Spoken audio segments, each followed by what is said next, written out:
রহস্য রাজ্য, যেখানে গল্পটাকেও সত্যি বলে মনে হয়।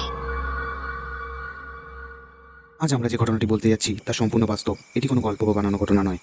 এখানে যা কিছু বলা হবে তার সব কিছুর পেছনে রয়েছে নির্দিষ্ট প্রমাণ ও প্রত্যক্ষদর্শীর অভিজ্ঞতা। এই ঘটনাটি অনেকের কাছে ভীতিকর বা অস্বস্তিকর মনে হতে পারে। আমরা কোনো ধরনের গুজব ছড়ানোর উদ্দেশ্যে এইটি বলছি না, বরং যা ঘটেছে সেটাই তুলে ধরার চেষ্টা করছি। যদি আপনারা দুর্বল চিত্তের হয়ে থাকেন অথবা এই ধরনের ঘটনা শুনে ভয় পেয়ে থাকেন, তবে এই আলোচনা থেকে আপনারা দূরে থাকতে পারেন। আমরা চাই না যে কেউ মানসিকভাবে এই কোনো আঘাত পাক।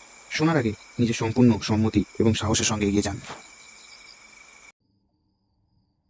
স্বাগত জানাচ্ছি বন্ধুরা রহস্যরাজ্যের একেবারে একটি নতুন এপিসোডে।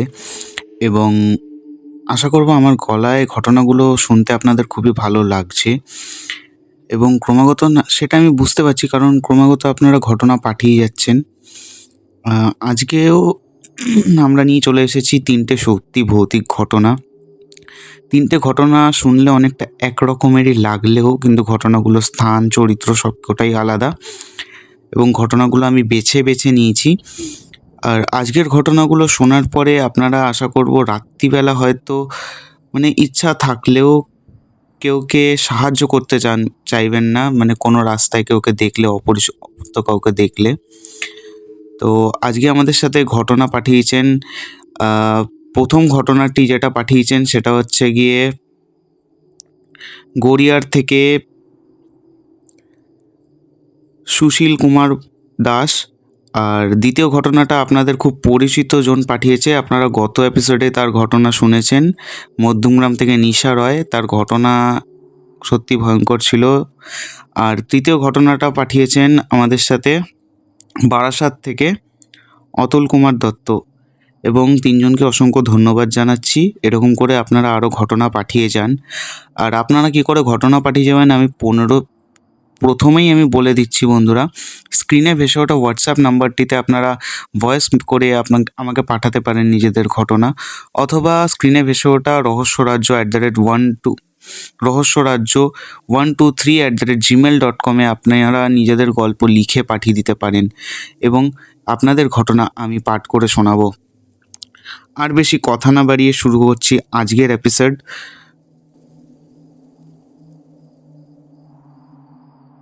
নমস্কার দাদা। ঘটনাটি আমার বন্ধুর সাথে ঘটে যাওয়া এক সত্যি ভৌতিক ঘটনা, যেটা 2 বছর আগে ঘটে গেছিল। আমি গড়িয়া থেকে বলছি। আমার বন্ধু তখন গড়িয়াতেই ক্যাব ড্রাইভারের কাজ করতেন। তো সুতরাং অনেক টাইমে তাকে অনেক রাত করেও গাড়ি চালাতে হতো। তো আমার বন্ধু যেরকম করে সেই ঘটনাটি আমাকে শেয়ার করেছে বা বলেছে, আমি সেরকম করেই বলার চেষ্টা করলাম। যার সাথে ঘটনাটি ঘটেছে তার নাম সুশান্ত। এরপরে সুশান্তর ভয়েসে। আমি রাতের শিফটে ক্যাব চালাচ্ছিলাম। শেষ ট্রিপ দিয়ে রাত প্রায় 12টার পর বাড়ি ফিরছিলাম। গাড়িটা ফাঁকা রাস্তা দিয়ে সোনারপুরের দিকে যাচ্ছিল। একে শীতকাল, চারপাশে কুয়াশা, রাস্তার লাইটগুলো আলোয় প্রায় কমই পড়ছিল। হঠাৎ একটা বাসের কাছে এসে দেখলেন রাস্তায় দাঁড়িয়ে আছে এক মহিলা, শাড়ি পরা, মাথা বাঁধা, হাতে একটা ব্যাগ। রাত এমন সময় মহিলাকে দেখে আমি একটু থমকে গেলাম। মহিলা হাত তুলে ইশারা করলেন, দাদা একটু এগিয়ে দেবেন, খুব অসুবিধায় পড়েছি। মানুষ হিসেবে আর না করতে পারলাম না, দরজা খুলে দিলাম। মহিলা উঠে শান্তভাবে বসে রইলেন, কথাবার্তা কম, মুখটা কেমন যেন ফ্যাকাশে টাইপের। আমি জিজ্ঞেস করলাম, তা ম্যাডাম কোথায় নামবেন? মহিলা বললেন, এই তো একটু সামনে, আমার বাড়ির কাছে। 3-4 মিনিটের মধ্যেই মহিলা বললেন থামতে। সামনে দেখলাম একটা পুরনো ভগ্নপ্রায় বাড়ি, প্রায় অন্ধকারে ডুবে রয়েছে। মহিলা নামতে গিয়ে বললেন, দাদা ভাড়া দেব, আপনি এখানেই থাকুন, আপনি যাবেন না কিন্তু, আমি এক্ষুনি ভাড়া নিয়ে আসছি। আমি একটু হালকা হেসেই বললাম, হ্যাঁ দিদি, এত রাতে আবার ভাড়া? আচ্ছা আচ্ছা, ঠিক আছে, আমি অপেক্ষা করছি, আপনি যান। তারপর মহিলা বাড়িতে ঢুকে গেলেন। প্রায় 10-15 মিনিট হয়ে গেল, কিন্তু সেই বাড়ি দিয়ে তখনও কেউ বেরোলেন না। অবশেষে আমি হর্ন দিলাম, একবার দুবার, তাতেও কোনো সাড়া নেই। আমি আলো জ্বালিয়ে দরজার কাছে গিয়ে দেখলাম দরজাতে তালা ঝুলছে। পুরনো মরচে পড়ে গেছে তালাটাতে, লালচে টাইপের, যেটা বহু বছর ধরে খোলা হয়নি। দেখে তো এমনটাই বোঝা যাচ্ছে। আমি স্তব্ধ হয়ে গেলাম। এ বাড়িতে কেউ থাকে না, এ তো সবাই জানে, আর দেখেও বোঝা যাচ্ছে। হঠাৎ একটা ঠান্ডা হাওয়া গিয়ে আমার কানের কাছ থেকে যেন ফিস ফিস করে বলে গেল, ধন্যবাদ দাদা, বাড়ি পৌঁছে দিলেন, অসংখ্য ধন্যবাদ। আমি দৌড়ে আমার গাড়িতে উঠলাম, গাড়িটা স্টার্ট করলাম, আর সরাসরি আমার বাড়ি চলে এলাম। পরের দিন ওই এলাকায় গেছিলাম ঠিকই। কিছু লোকের কাছে জিজ্ঞেস করে জানতে পারি 5 বছর আগে ওই বাড়িতে এক মহিলা থাকতেন, যিনি এক রাতে রাস্তা পার হতে গিয়ে অ্যাক্সিডেন্টে মারা যান। তারপর থেকে বহু চালককে নাকি মাঝে মধ্যে দেখা দেন তিনি, আর লিফট চান। তবে ড্রাইভারদের কোনো ক্ষতি করেননি। এই ছিল আমার ঘটনা দাদা। ভালো লাগলে অবশ্যই তুমি শেয়ার করো। আর আমি প্রথমবার তোমার চ্যানেলে ঘটনা শেয়ার করলাম, আমি জানতাম না তোমারও এরকম একটা ঘটনা শেয়ার করার চ্যানেল রয়েছে। আর তোমার ঘটনাগুলো শুনলাম, ভয়েসটা বেশ ভালো লাগলো। এরকম করে এগিয়ে যাও দাদা, সাথে আছি। ধন্যবাদ তোমাকে অনেক ভাই, আমাকে সাপোর্ট করার জন্য। আর অবশ্যই তোমার ঘটনাটা বেশ দারুণ ছিল। মানে তুমি রাত্রিবেলা মানে মানুষত্বের খাতিরে একজনকে তুমি লিফট দিচ্ছ, অথচ সে মানুষই না, সেটা তুমি পরে জানতে পারছো। মানে অসাধারণ একটি ঘটনাটি পার্সোনালি আমার খুব ভালো লাগলো। এবার চলে যাব সরাসরি নেক্সট ঘটনাতে, যেটা আমাদের সাথে শেয়ার করেছে আপনাদের, যার ঘটনাটা গত এপিসোডে ভালো লেগেছিল, মধ্যমগ্রাম থেকে নিশা রয়। আর নিশা রয়, তোমার ঘটনা নিয়ে আমার কিছু বলার নেই, কারণ তুমি অসাধারণ ঘটনা শেয়ার করো, আর আশা করব ফিউচারেও শেয়ার করবে। তো শুরু করছি সরাসরি তোমার ঘটনা। যেরকম করে লিখে পাঠালে সেরকম করে আমি বলার চেষ্টা করলাম। আশা করব আমার ভয়েসে তোমার ঘটনা শুনতে ভালো লাগবে। দাদা, আমি নিশা রয়, মধ্যমগ্রাম থেকে আবার একটি ঘটনা লিখতে বসলাম। ঘটনাটা ঘটেছিল আমার দিদার বাড়ির ওখানে।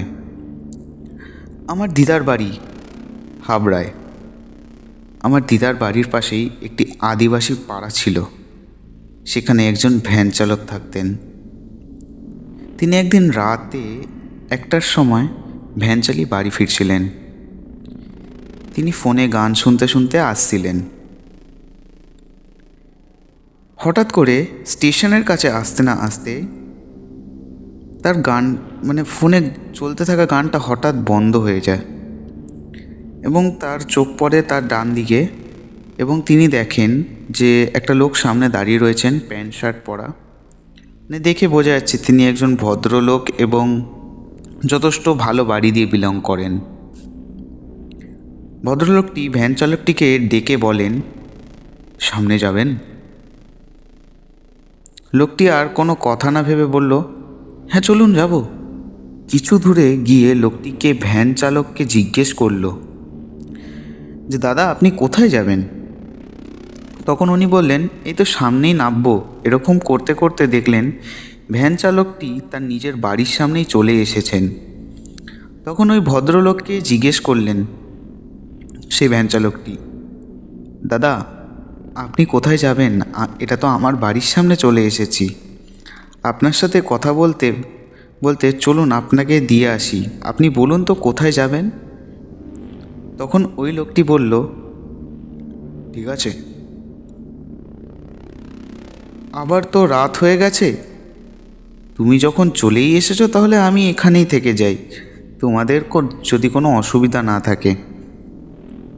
ভ্যান চালক লোকটি ভালো মানুষ ছিলেন, সেই জন্যই তিনি বললেন ঠিক আছে থাকুন। তারপর ওনারা যেহেতু আদিবাসী তাই উনি শুতে যাওয়ার আগে হাড়িয়া খেয়েছিলেন এবং লোকটিকে খাওয়ার কথা জিজ্ঞেস করেছিলেন। লোকটি খাবার কথা জিজ্ঞাসা করায় তিনি না করতে পারেননি। তখন ওই ভ্যান চালককে কোনো দিনও সন্দেহ হয়নি ভদ্রলোকে, এবং তাকে একটি রুম দিয়ে তাকে বললেন এখানে আপনি ঘুমাতে পারেন।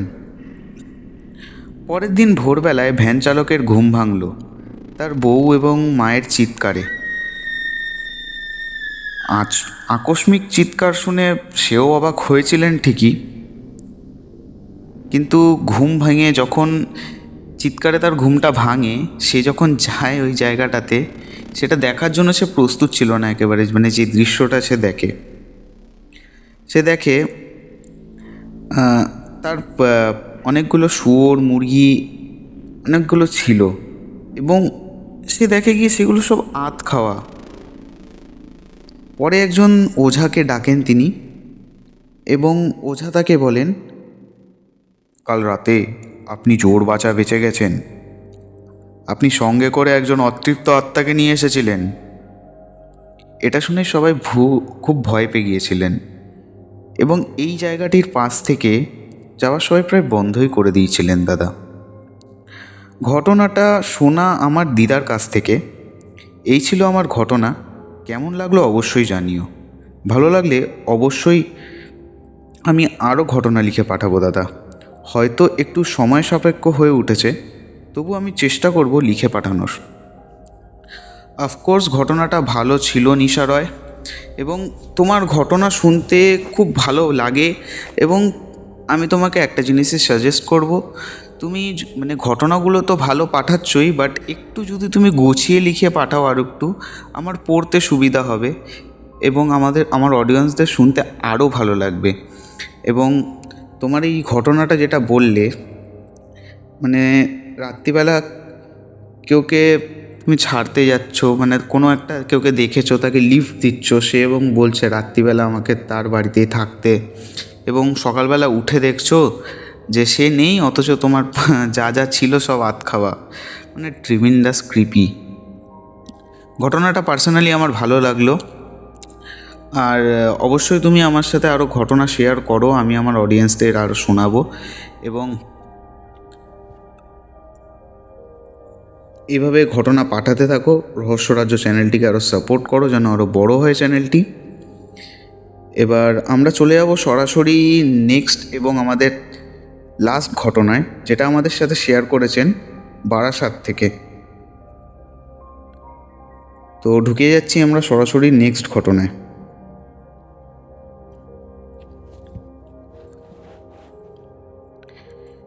সেদিন ছিল মঙ্গলবার রাত। কাজ শেষ করে বারাসাত স্টেশন থেকে হাঁটতে হাঁটতে নিজের বাড়ির দিকে ফিরছিলাম। আমার নাম রবিন, আমি বারাসাতেই থাকি। সময় তখন প্রায় রাত 1টা। একই শীত। তারপরে ডাকঘর রোডে এই সময় মানুষের চলাচল প্রায় থাকেই না। আমার কাছে একটা টর্চ ছিল, কারণ রাস্তার লাইটগুলো বেশিরভাগ বাল্ব নষ্ট ছিল। কল্যাণ মঠের মোড় পেরোতেই আমি দেখলাম রাস্তায় একটা মানুষ দাঁড়িয়ে আছেন। খুব লম্বা, খুব রোগা, মাথায় সাদা গামছা। লোকটা বলল, বাবা একটু হাঁটিয়ে দেবে, খুব কষ্ট হচ্ছে। আমি ভাবলাম রাতে মানুষ বিপদে পড়তেই পারে, তাই বললাম আসুন, হেঁটে সামনে গেলে নামিয়ে দেব। লোকটা তার পাশে এসে হাঁটতে শুরু করলো। যা অদ্ভুত, লোকটার পায়ের শব্দ একবারও শোনা গেল না। আমি বললাম, আপনি কোথায় যাবেন বলুন? লোকটা শুধু বলল, সামনেই একটু দূরে আমার বাড়ি। প্রায় 20-25 মিনিট হাঁটার পর আমি দেখলাম সে নিজের পাড়ার কাছেই চলে এসেছে, মানে আমার পাড়ার কাছেই চলে এসেছে। আমার পাড়ার নাম শান্তিপুর পাড়া। আর লোকটা আমার সাথে বেশি কথাও বলছে না, মনে হচ্ছে কেমন জানি ভারী নীরবতা। পাড়ার শেষ মাথায় এসে লোকটা থামলো। লোকটা বলল, এই পর্যন্তই, তুমি এবার বাড়ি যাও, ধন্যবাদ। আমি তখন টর্চটা সরিয়ে সরাসরি লোকটার মুখে আলো ফেললাম, কারণ লোকটা বেশ অচেনা লাগছিল আমার কাছে। আর সেই মুহূর্তেই যা দেখলাম, আমার ঘাড় দিয়ে একটা ঠান্ডা স্রোত নেমে গেল দাদা। লোকটার মুখটা ছিলই না বলতে গেলে, একদম সাদা, চোখ নাক মুখ কিছুই নেই। মনে হলো কেউ যেন মুখটা মুছে দিয়েছে। আমি পিছিয়ে যেতে যেতে শুনলাম তিনি ফিস ফিস করে বলছেন, তুই বাড়ি গেলেই ভালো হবে। আমি দৌড়ে নিজের বাড়ির দিকে ছুটলাম। বাড়িতে ঢোকার পর আমি দরজা দম করে বন্ধ করে নিতে দিলাম এবং হাঁপাতে লাগলাম বাড়িতে ঢুকে যথারীতি। পরের দিন সকালে সে পাড়ার লোকেদের জিজ্ঞেস করলাম। তারা বললেন, এই জায়গায় এক বৃদ্ধ লোক থাকতেন, যিনি 10 বছর আগে খুন হয়েছিলেন। লোকটাকে মুখে অ্যাসিড ঢেলে খুন করা হয়েছিল। তারপর রাস্তায় মৃত অবস্থায় পাওয়া যায় তাকে। পাড়ার লোকেরা প্রায় বলে, রাতে ওই রাস্তা দিয়ে গেলে মাঝে মাঝে কারো পায়ের ছায়া দেখা যায়, কিন্তু কোনো শব্দ শোনা যায় না। যদি ঘটনাটা ভালো লাগে তাহলে বলো, আমি তোমার জন্য আরও ঘটনা জেনে লিখে পাঠাবো। ভালোবাসা নিও দাদা। অসংখ্য ধন্যবাদ রবিন, তুমি একটি অসাধারণ ঘটনা পাঠিয়েছো এবং সত্যি গুছিয়ে লিখেছো ঘটনাটি। আমার ঘটনাটি ভালো লেগেছে এবং হ্যাঁ, অবশ্যই তুমি আরও ঘটনা পাঠাতে পারো আমার চ্যানেলে। এবং চ্যানেলটি যেহেতু নতুন, অনেকের কাছে হয়তো জানাই নেই যে এরকম একটা চ্যানেলও আছে যেটা লোকেদের সত্যি ঘটনা শেয়ার করে। তো যাই হোক বন্ধুরা, তোমাদের কাছে একটাই রিকোয়েস্ট করব যে চ্যানেলে যা যা ভিডিও আসছে ওইগুলো প্লিজ শেয়ার করুন, কারণ এখন বাংলা কন্টেন্টের মধ্যে এই জিনিসটা বেশি চলছে। সুতরাং অনেকেই হয়তো আমার থেকেও বড় চ্যানেল রয়েছে, তাদের চ্যানেলের ভিডিওগুলো দেখতে বেশি ভালোবাসে, বাট আপনারা যদি শেয়ার করেন ভিডিওগুলো, আমার ভিডিওগুলো তাদের কাছে গিয়ে পৌঁছাবে। এটা আশা করব আপনারা করবেন। আর বন্ধুরা, আপনারা কি করে ঘটনা পাঠাবেন আরেকবারও আমি বলে দিই। আপনারা স্ক্রিনে ভেসে ওঠা হোয়াটসঅ্যাপ নাম্বারটিতে নিজের ঘটনা পাঠিয়ে দিতে পারেন এবং আরেকটিভাবেও ঘটনা পাঠাতে পারেন, যেটা হচ্ছে আমাদের মেল আছে যেটা rahosyorajya123@gmail.com। এটাতেও আপনারা নিজেদের সাথে ঘটে যাওয়া একটি সত্যি ভৌতিক ঘটনা বা শুনে থাকা একটি সত্যি ভৌতিক ঘটনা টাইপ করে পাঠিয়ে দিতে পারেন এবং সেটি পাঠ করব আমি আমার অডিয়েন্সের কাছে তুলে ধরব। আশা করছি আজকের এপিসোডটা ভালো লেগেছে এবং একটি সারপ্রাইজ নিয়ে আসছি বন্ধুরা। একটি ডিটেকটিভ গল্প আসছে, গল্প না ঠিক গল্পের সিরিজ আসছে অডিও সিনেমার। খুব শীঘ্রই আমি সেটা আনতে চলেছি। গল্পটা খুব ইন্টারেস্টিং হবে, আশা করব আপনাদের ভালো লাগবে। এবং এখানে ভয়েস ওভার যারা যারা দিতে ইচ্ছুক তারা অবশ্যই আমাকে কমেন্ট বক্সে লিখে পাঠাও অথবা মেল করতে পারো। আমি তাদের ভয়েস আগে শুনবো কোনো একটা ডায়লগ দিয়ে, আফটার দেন আমি তাদেরকে সিলেক্ট করব। আজকের ভিডিওটা এতটাই ছিল। আশা করব ভিডিওটা ভালো লেগেছে। ভালো লাগলে অবশ্যই একটি লাইক করবেন, চ্যানেলে নতুন হলে সাবস্ক্রাইব করবেন এবং আমার ভিডিওটা সবার কাছে যেন পৌঁছে যায় তাই জন্য শেয়ার করবেন প্লিজ বন্ধুরা। আর এরকম আরও ভালো ভালো ঘটনা আসতে চলেছে আগত রহস্যরাজ্যের এপিসোডে। আর এই যে আপনারা এতদিন ধরে যে ঘটনাগুলো শুনছেন, এটি একটি সিরিজই চলছিল, এটার নাম হচ্ছে সত্যি ভৌতিক ঘটনা। এবং সত্যি ভৌতিক ঘটনা আজকে সিরিজে এতটাই ছিল। নেক্সট এপিসোডে খুব তাড়াতাড়ি ফিরব এবং আপনাদের কাছে আরেকটি সারপ্রাইজ। আমার বৃহস্পতিবার করে আর রবিবার করে সপ্তাহে দুদিন করে একটি করে ভিডিও আসবে এবং দুদিনই খুব ভয়ানক ভয়ানক সত্যিকারের ভৌতিক ঘটনা আশা করব আপনাদের সাথে শেয়ার করতে পারবো। এতটাই বললাম। আর এটা একটা শুধুমাত্র ব্রডকাস্ট না বন্ধুরা, আপনাদের সাথে কথা বলার একটা আমার জরিয়া, যেটার মাধ্যমে আমি আপনাদের কাছে পৌঁছাতে পারি। অবশ্যই যদি মনে হয় যে আমি বেশি কথা বলছি, এটার জন্য আমি ক্ষমা চাইছি, কিন্তু আমি কথা বলতে ভালোবাসি, এখানে আমার কিছু করার নেই। আজকের মতো এতটা বলেই শেষ করলাম। দেখা হচ্ছে পরের এপিসোডে। সবাইকে অসংখ্য ধন্যবাদ এবং বিদায় জানাই।